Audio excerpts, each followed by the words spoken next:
শিনবিদের সময় শেষ।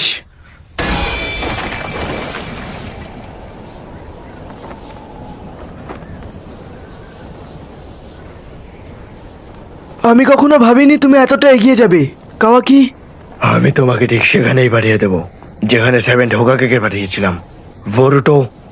এটাই কি একমাত্র পথ ছিল? হ্যাঁ, এটাই ঠিক। শিনবিদের সময় শেষ।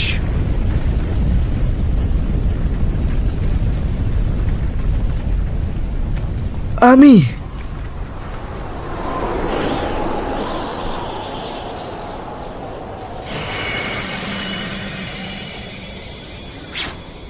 এখনো একজন শিনবি।